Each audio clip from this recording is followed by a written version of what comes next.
إن الحمد لله نستعينه ونستغفره ونؤمن به ونتوكل عليه ونعوذ به من شرور أنفسنا ومن سيئات أعمالنا من يهديه الله فلا مضل له ومن يضلل فلا هادي له أشهد أن لا إله إلا الله وحده لا شريك له وأشهد أن سيدنا ومولانا وحبيبنا محمدا عبده ورسوله اللهم صل وسلم وبارك عليه وعلى آله وأصحابه والتابعين لهم بإحسان إلى يوم الدين أما بعد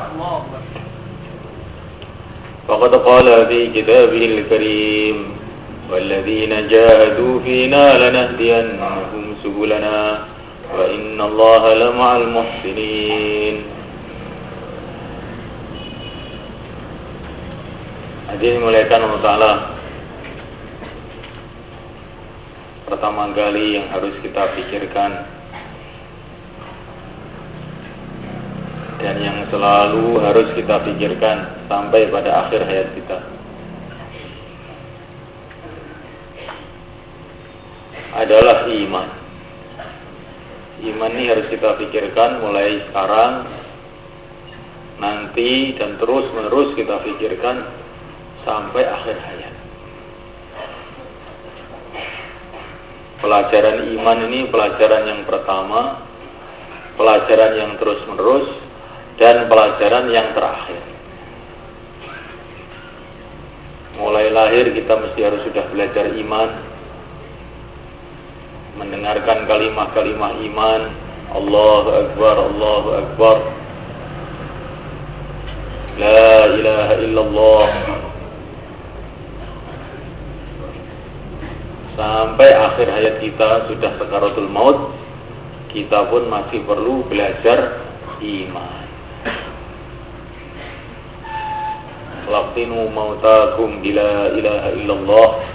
Orang yang akan mati, ajarilah dia la ilaha illallah. Sampai nabi-nabi dan rasul-rasul, mereka pun diajari oleh Allah langsung kalimah iman. Fa'lam, firman Allah kepada baginda Nabi alaihissalatu wassalam, fa'lam, yakinilah, annahu la ilaha illallah, bahwasanya tidak ada yang berhak disembah selain Allah. Ini nafi dan isbat. Tidak ada yang berhak disembah, apa saja bentuknya, apa itu manusia, apa itu jin, apa itu bumi, apa itu langit, apa itu malaikat, apa saja, tidak ada yang berhak disembah illallah, selain Allah.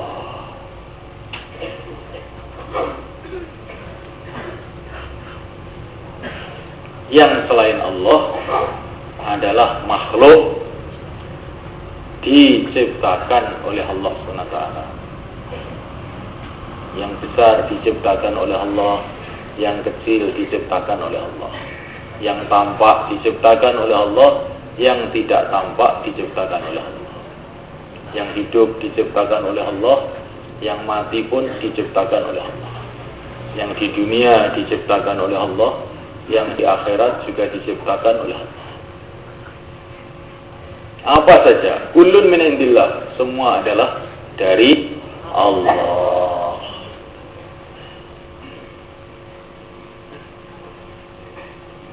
Yang tampaknya dari makhluk, hakikatnya dari Allah. Karena semua makhluk adalah makhluk Allah. Masya Allah. Ini ada orang punya toko, yang beli di toko itu banyak yang beli, sehingga dia salah paham, dikira uang dia adalah dari makhluk, sampai lupa bahwa ini makhluk, ini semua adalah makhluk Allah. Siapa yang menggerakkan pelanggan-pelanggan itu? kepada toko kamu? Allah. Yang menggerakkan kakinya siapa? Allah. Yang menggerakkan hatinya untuk datang siapa? Allah. Yang memberi mata untuk jalan siapa? Allah. Hakikatnya dari Allah. Maka di tengah-tengah berjualan dipanggil oleh Allah, hayya 'alas shalah, hayya 'alal falah. Maka dengan sangat ringan, dengan sangat gembira pergi menunaikan panggilan Allah. Melainkan Allah Ta'ala sampai orang-orang penyembah berhala yang ada di Mekah itu kalau mereka ditanya, wala in sa'altahum man khalaqas samawati wal ard la yaqulunna Allah. Kalau mereka ditanya, siapa yang menciptakan langit dan bumi? Mereka akan menjawab, Allah. Tidak ada yang menjawab yang menciptakan ini patung ini, tidak ada. Tapi semulaikan, kalau sudah masalah-masalah yang ada kaitan dengan ikhtiar manusia, ya di sini inilah semulaikan. Banyak manusia itu keliru. Maka untuk inilah Allah mengasih kita satu kalimat. Jangan kamu tertipu dengan ikhtiar-ikhtiar manusia ini. Ikhtiar-ikhtiar manusia, usaha-usaha manusia ini tidak bisa terjadi kecuali dengan kehendak Allah. La haula wala quwwata illa billah. Tidak ada usaha, tidak ada kekuatan kecuali dengan pertolongan Allah. Baru iman kita bersih. Ini kok saya ini sebetulnya ingin juga berjuang, tapi masalahnya ini istri saya. Nah ini berarti dalam hati itu ada keyakinan bahwa istri itu bisa berbuat sendiri, bergerak sendiri tanpa. Nah ini la haula wala quwwata illa billah. Jangan ada pandangan masalah dari istri. Jangan ada pandangan masalah dari Pak Lurah, Pak Camat. Jangan ada pandangan masalah dari teman. Tidak ada. Kullun min indillah. Semua dari Allah. Bagaimana menyelesaikannya? Dengan tawajuh, dengan menghambakan diri, dengan taat kepada Allah.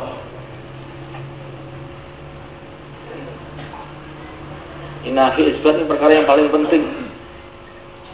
Ibadah yang paling, kata Syekh Bahauddin An-Naqsyabandi, beliau mengatakan ibadah terbesar yaitu menafikan selain Allah. Karena ini ibadah yang langsung kaitan dengan iman. Nafikan yang selain Allah itu nafikan. Nafikan, bersihkan hati kita dari selain Allah.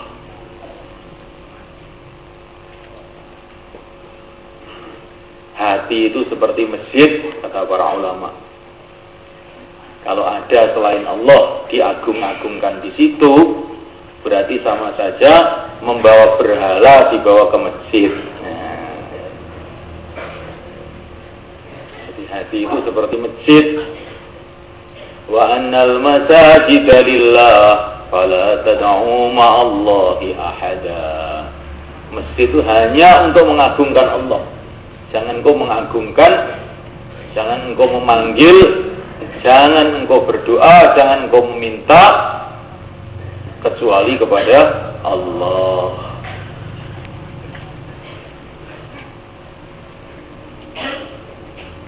Kalau orang miskin nggak punya apa-apa, minta tolong kepada orang yang minta duit pada orang yang miskin yang nggak punya apa-apa, gimana kira-kira? Wong sama-sama tidak punya apa-apa, kau minta kepada yang tidak punya apa-apa juga. Ini seperti kalau orang itu minta kepada makhluk, itu seperti orang miskin yang tidak punya apa-apa minta kepada orang miskin yang tidak punya apa-apa juga. Akhirnya bagaimana? Sama-sama sambat. Nggak dapat hasil apa-apa. Hasilnya apa? Hasilnya sambat mengeluh.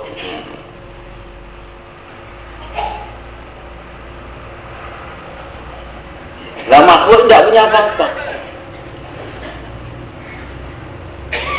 Mulai raja-raja, rakyatnya, menteri-menterinya, semua tidak punya apa-apa. Mereka tidak punya harta, mereka tidak punya rumah, mereka tidak punya tanah. Mereka tidak punya apa-apa, sampai diri mereka sendiri pun tidak punya.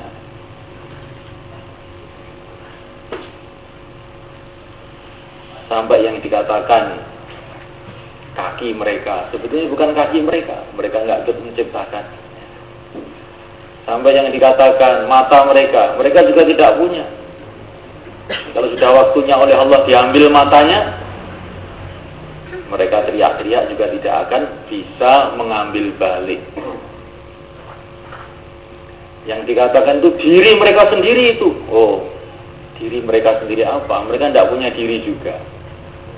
Kalau sudah dicabut nyawanya oleh Allah SWT, mereka juga tidak bisa menolak, tidak bisa mengundurkan ajalnya, tidak bisa memajukan juga.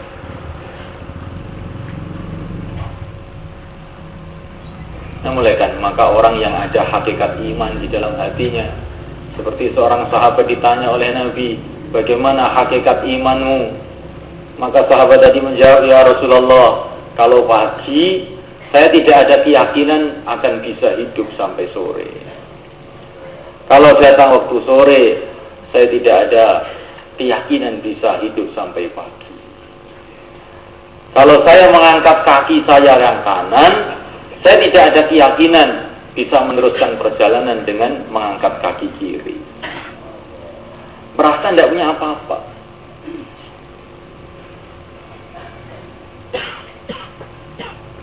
Ditaskil atau dipaksa-paksa sidik.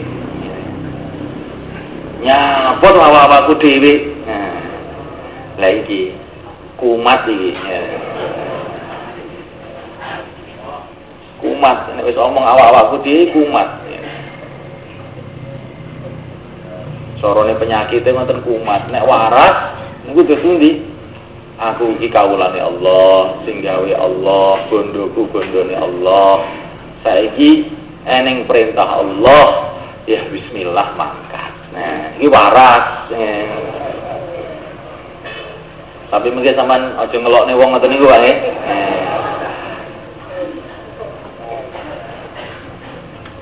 Niki namung istilah niku contoh gitu. Contoh. Nah, enten wong niku wae omahe tanggane didaku omahe. Anake tanggane didaku anake. Kira-kira terus ndi ya, Men? Ujung-ujung enten wong mlebu omah sampean niku omahku iki. Wah, perlu digone ning Solo iki wong iki. Satu anak-anak sampean iki anakku iki. Wong mboten waras nih. Lah semanten iki jagat niki kabeh niku enggak nek Allah. Kita ini mboten melok ngeblas. Kok ngaku? Jane kudune kita niku kudu dianggap gak waras kabeh berarti. Setengah waras. Diarani gak waras kaya pinter gitu. Diarani waras yo dudu enggak nek kok diaku.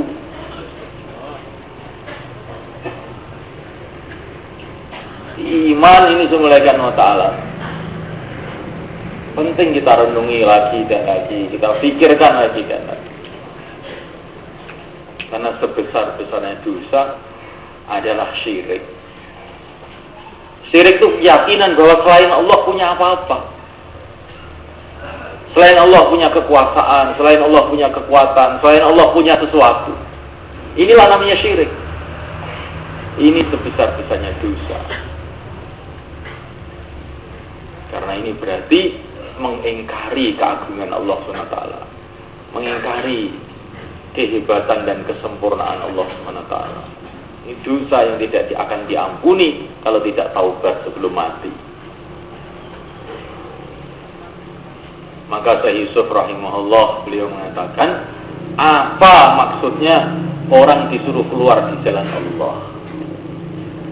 Maksudnya orang disuruh keluar di jalan Allah itu supaya meluruskan kefahaman bahwa diri dia, harta dia milik Allah, bukan milik dia. Yang harus digunakan mengikuti perintah Allah yang dibawa oleh utusan Allah baginda Muhammad SAW. La ilaha illallah Muhammadur Rasulullah. Diri saya ini milik Allah, harta saya milik Allah, waktu saya milik Allah. Maka mesti saya gunakan mengikuti perintah Allah. Inilah hakikatnya syahadat. Makanya kalau orang itu sudah masuk ini, keyakinan ini bahwa ini semua milik Allah, harus digunakan mengikuti perintah Allah,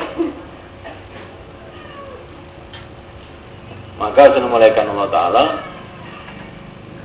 setiap mendengar perintah Allah akan mengucapkan sami'na wa ata'na, kami mendengar, kami taat. Kami mendengar, kami taat. Sekarang dia paham kenapa toh kok Allah itu menciptakan telinga untuk saya. Baru paham dia sekarang.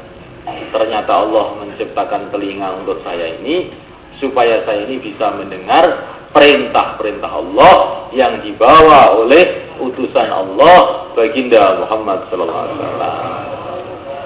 Jadi kalau orang itu iman baru ngerti gunanya telinga itu untuk apa, baru tahu.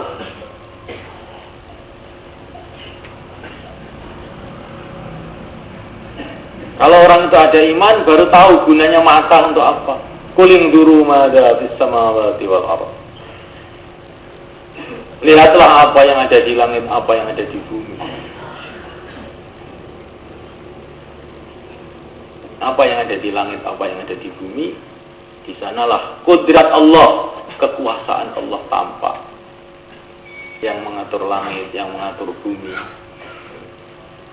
yang mengatur bulan, yang mengatur bintang-bintang, yang mengatur matahari, yang mengatur angin, yang mengatur lautan, daratan.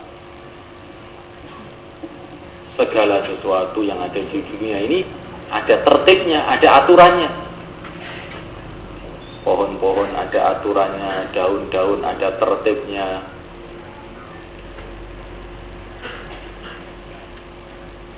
Bintang-bintang ada aturannya. Sampai darah-darah, jantung, paru-paru semua ada tertibnya, ada aturannya.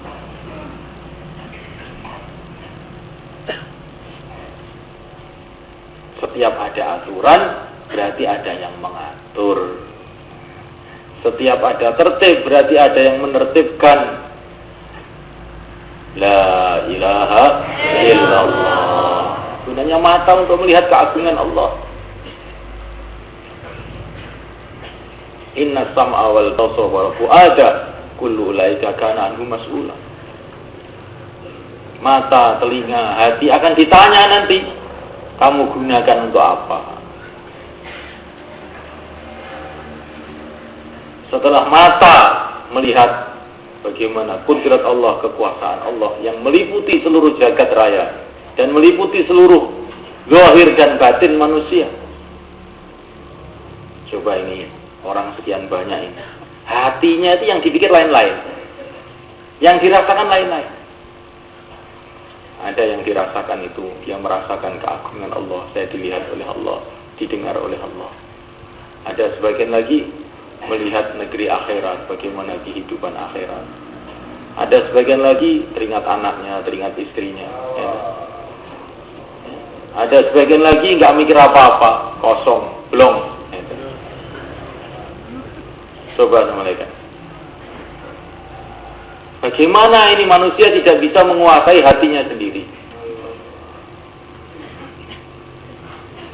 Assalamualaikum Allah Ta'ala ketika mata melihat kekuasaan Allah, ketika telinga mendengar cerita mengenai keagungan Allah, lah saat inilah kerjanya hati memahami, merasakan keagungan Allah, la ilaha illallah. Mulaikan Allah Ta'ala pembicaraan masalah iman, dakwah iman. Ini harus menjadi makanan kita hari-hari.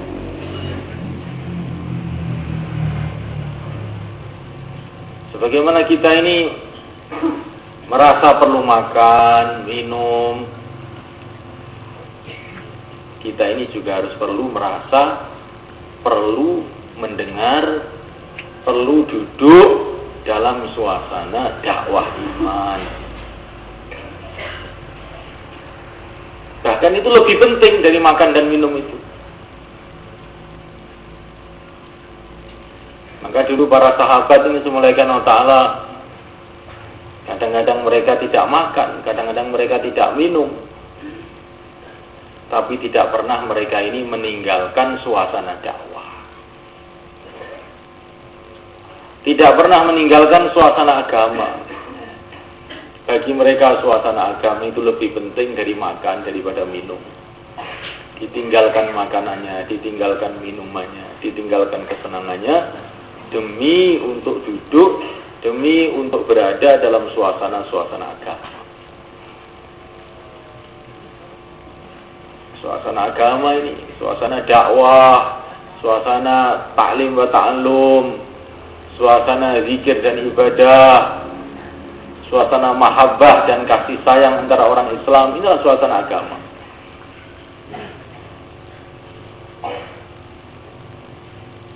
Yang mulaikan Allah Ta'ala, katanya para ulama, melihat orang iman itu akan meningkatkan iman. Melihat tak meningkatkan iman. Salaman dengan orang iman, mulaikan. Itu diantara fadilahnya akan memudahkan kita istiqomah dalam iman.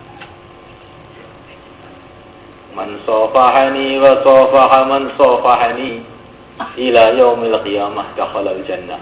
Dalam satu hadis, barang siapa salaman dengan aku, kata Nabi, atau salaman dengan orang yang salaman dengan aku, atau salaman dengan orang yang pernah salaman dengan aku, atau orang yang salaman dengan orang yang pernah salaman dengan orang yang pernah salaman dengan aku, ila yaumil qiyamah, sampai hari kiamat, maka dia akan masuk surga.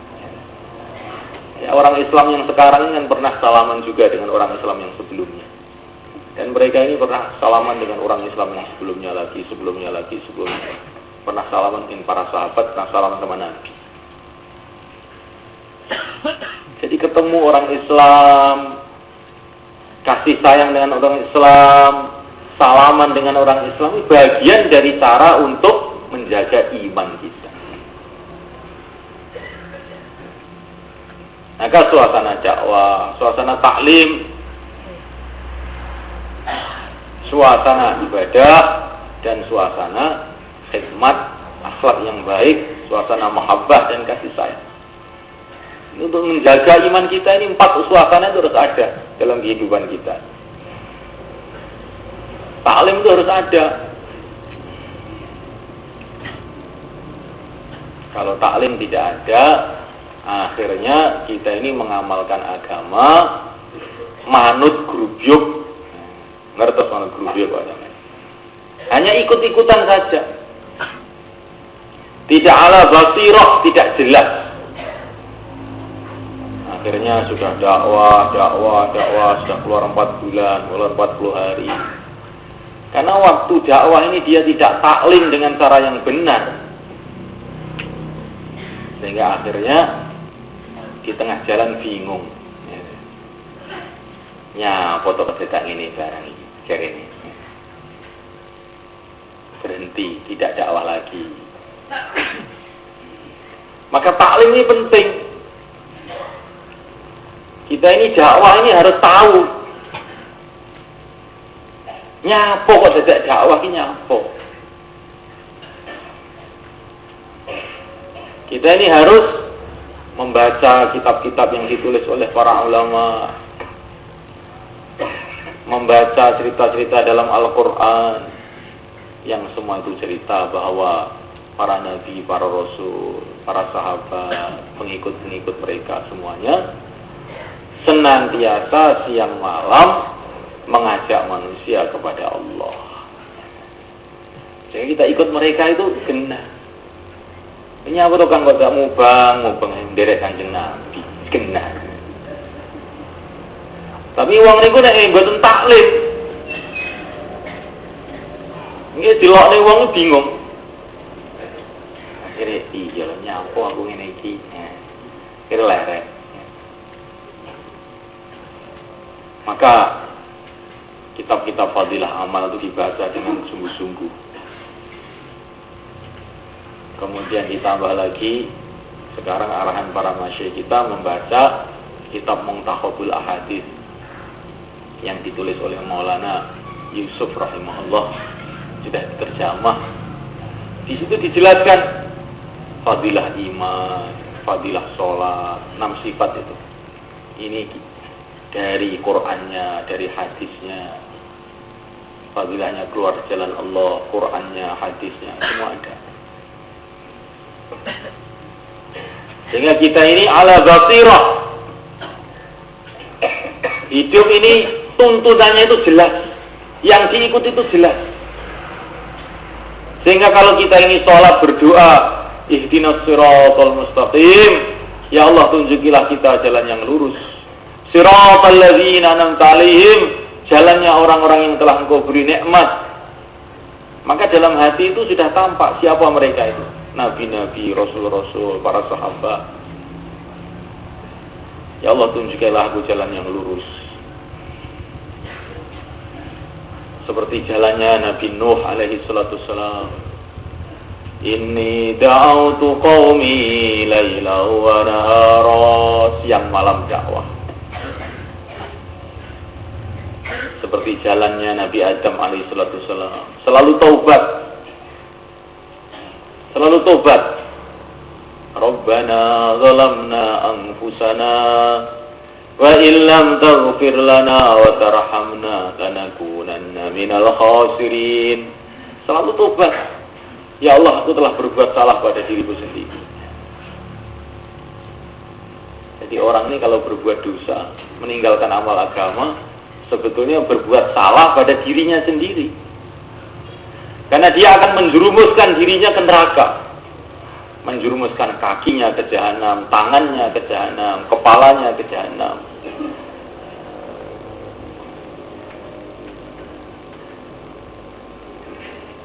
Yang mulaikan Allah SWT. Ini yang kita minta dalam sholat itu jelas.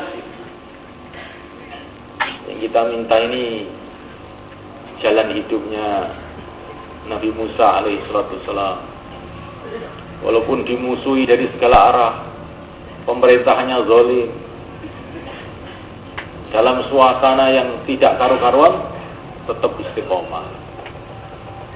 Mengamalkan agama, memperjuangkan agama.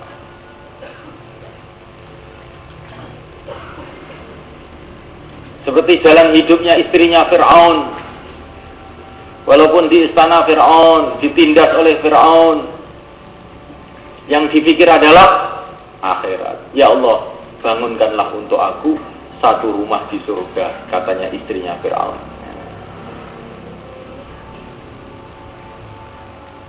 Ya Allah, jadikanlah istriku ini. Fikirnya itu seperti istrinya Fir'aun, yang di tengah-tengah suasana dunia, tapi yang diingati adalah akhirat. Satu hari baginda Nabi alaihissalam mengatakan kepada Khadijah radhiyallahu ta'ala anha, "Hai Khadijah, apakah kamu tahu bahwa baru saja aku dikasih tahu oleh Allah bahwa saya akan dikawinkan oleh Allah dengan istrinya Fir'aun," katanya. Masya Allah, istrinya Fir'aun akan jadi istrinya Nabi nanti di surga.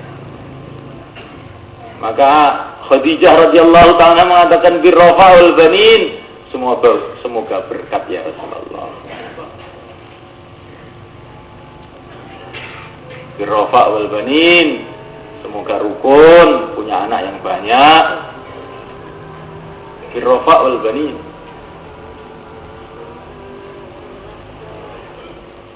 Tiada perkawinan yang istrinya di akhirat, laki-lakinya masih di dunia. Itulah perkawinannya Rasulullah SAW. Jadi kalau kita ini doa ihdinas siratal mustaqim itu sudah jelas ke sana, itu arahnya itu.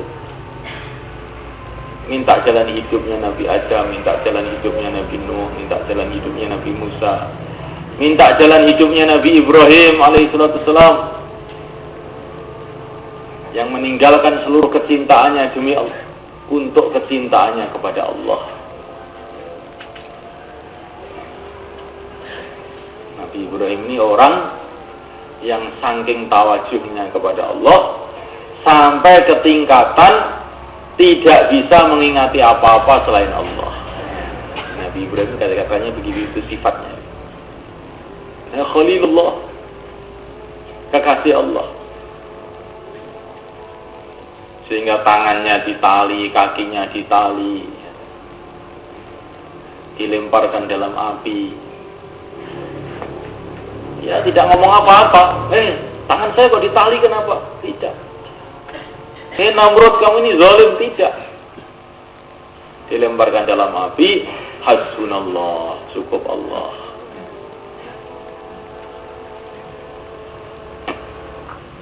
Malaikat-malaikat datang. Hai Ibrahim, mintalah kamu kepada Tuhan kamu. Pertama kali para malaikat menawari, maukah kamu saya bantu? Maka Ibrahim mengatakan, amma ilaika fala, amma ilallahi fabala. Bantuanmu tidak hanya bantuan Allah yang saya harapkan. Kemudian malaikat mengatakan lagi, kalau begitu mintalah kamu kepada Allah.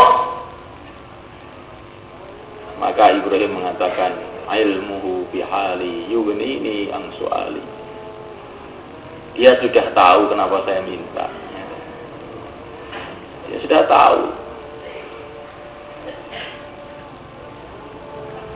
Ini yakinnya Ibrahim alaihissalatu wassalam, tenangnya Ibrahim, ridhonya Ibrahim, kekokohan hati Ibrahim yang kita minta.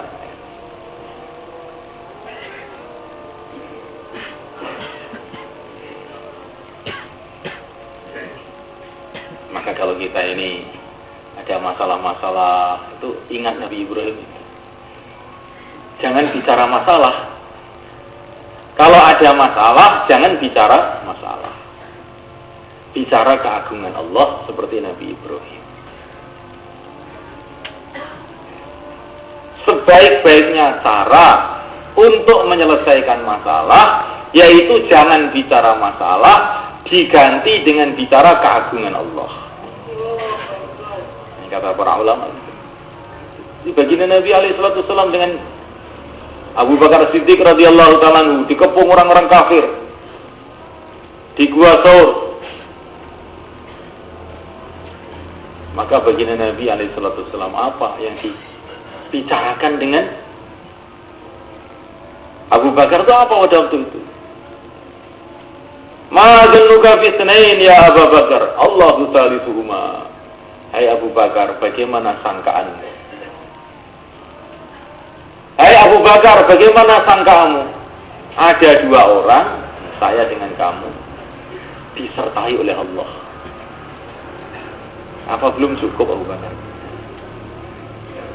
Dua orang disertai oleh Allah, dibela oleh Allah. Di sana itu ada 1 miliar orang, tapi tidak dibela oleh Allah. Siapa yang akan sukses kira-kira? Ma'adhannuka bitsnain Allahu tsalisuhuma. La tahzan innallaha ma'ana. Jangan kamu bersedih hati, Allah bersama kita.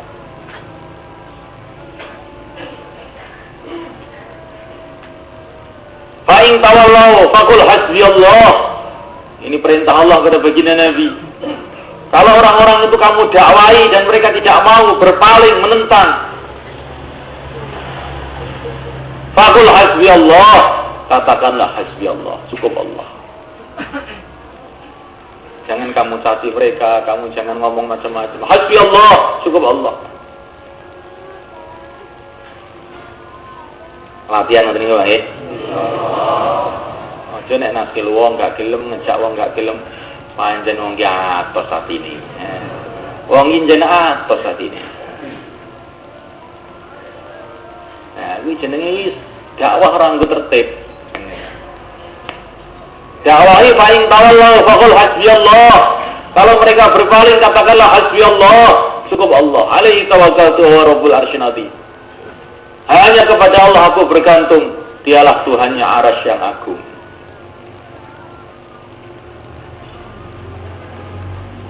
Nabi Musa menghadapi masalah, depannya lautan, belakangnya pasukan Fir'aun. Orang-orang sudah pada kebingungan. Inna ma'ya rabbi, Tuhanku bersama aku. Inilah semulaikan Allah Ta'ala cara yang terbaik menyelesaikan masalah adalah dengan kembali kepada yang bisa menyelesaikan masalah, yaitu Allah Subhanahu wa Ta'ala. Jangan bicara mengenai masalah-masalah.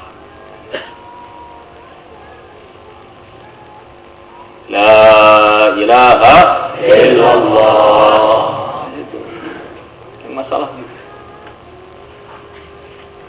Aja diomong masalah ini.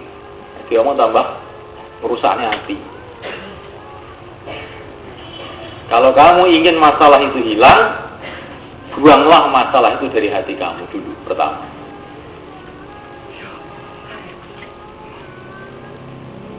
Kata para ulama, kalau kamu ingin orang-orang kafir itu hilang dari kampung kamu, hilangkanlah kekafiran dari hati kamu sendiri pertama.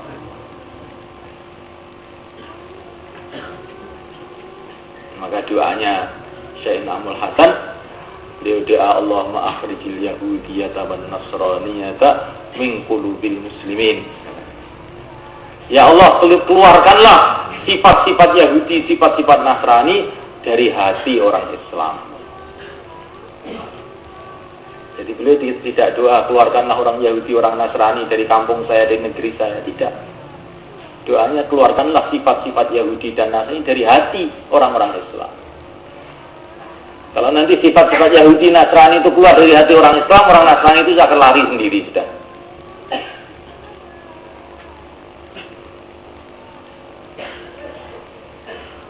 Maka kata Imam Ghazali rahimahullah, kalau kamu ingin makan ditundukkan oleh Allah kepada kamu, pertama kali tundukkan macan yang ada dalam hati kamu. Apa itu macan yang ada dalam hati itu? Sifat marah, ya. Ingin merusak, ingin marah, ngamuk. Ya. Nah, kalau kamu sudah bisa menundukkan macan yang ada dalam hati kamu itu, nanti oleh Allah akan ditundukkan macan-macan yang di luar seperti para sahabat.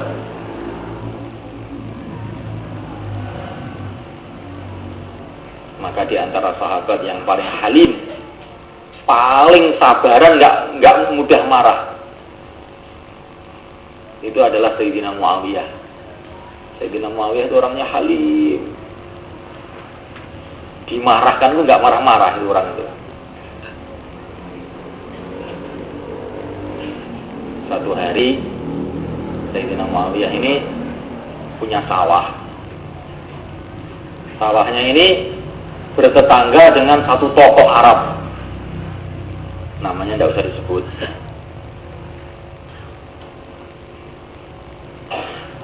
Yaitu Abdullah ibn Zubair. Maka ini buruh-buruhnya Sayyidina Muawiyah ini nggarapnya sawah itu nyelonong sampai sawahnya Abdullah ibn Zubair ini juga ikut digarap. Wah, Abdullah bin Zubair ini orangnya jagoan luar biasa, ini orang terkenal ini. Kalau puasa itu 15 hari makan sekali ini orang. Orangnya jagoan memang. Kalau perang mesti paling depan. Akhirnya Abdullah bin Zubair marah. Ini kurang ajar ini. Kurang ajar. Maka dikirimi surat. Sayyidina Muawiyah ini dikirimi surat sama Abdullah bin Zubair. Kamu ini kelewat batas, zalim. Pekerja-pekerja kamu nggarap sawah saya. Kamu akan tahu risikonya dan akibatnya nanti. Memang orangnya ini keras, Abdullah bin Zubair.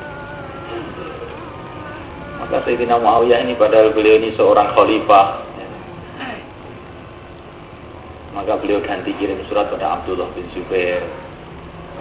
Saya minta maaf atas kelancangan pekerja-pekerja saya. Minta maaf karena saya memang tidak tahu. Dan mulai sekarang ini saya ikrar semua sawah saya yang di sekitar situ saya serahkan kepada kamu semua. Biar nanti tidak ada pertengkaran lagi. Bukan hanya sawahnya aja yang dikasih, seluruh pekerja saya anggaplah itu semua pekerja kamu. Sak sawai, sak buru isisan diterahkan. Akhirnya oleh Abdullah bin Zubair dikirimi surat. Memang kamu pantas untuk mimpin umat ini, katanya. Maka ini Muawiyah ini dikatakan Al-Halim, orang yang sangat arif, yang nggak mudah marah. Maka karena beliau ini bisa menahan diri daripada marah itu, padahal beliau ini bisa marah. Maka diceritakan dalam Hayatus Sahabat. Ini ada harimau. Harimau itu datang ke rumahnya seorang sahabat. Malam-malam tuh harimau masuk rumah, sehingga terkejut. Saya tahu tuh harimau tuh bisa bicara. Sampaikan salam saya kepada Muawiyah, katanya. Insya Allah. Beri kabar gembira untuk dia bahwa dia ini orang ahli surga. Coba teman-teman. Kalau orang itu bisa menahan dirinya dari nafsu, sampai harimau yang biasanya makan orang malah kirim salam, ya kan?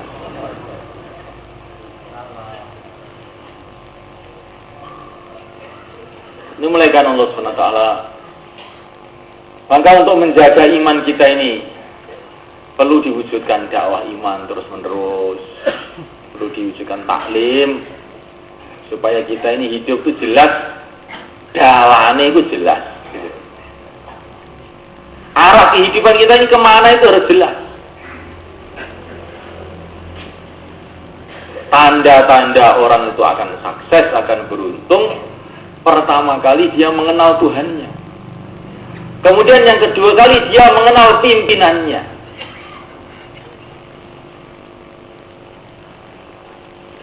Pimpinannya siapa? Baginda Muhammad alaihissalam dan orang-orang yang mengikutinya. Kenal Tuhan, tapi kalau tidak kenal pimpinan, dalam kehidupan dia juga akan celaka juga. Di orang-orang aliran kepercayaan, ya. Si penting percaya ya wis. Ya. Itu. Dan yang percaya iki pindah saiki sing percaya nang Allah itu terus piye? Terus langkah keduanya bagaimana? Langkah keduanya kamu tuh mesti mengamalkan apa-apa yang diridhoi oleh Allah, menjaga apa yang dilarang oleh Allah. Nah, itu baru benar. Kalau tidak begitu tidak benar. Maka taklim perlu dihidupkan, ibadah perlu dihidupkan, kasih sayang mahabbah antara orang Islam dihidupkan.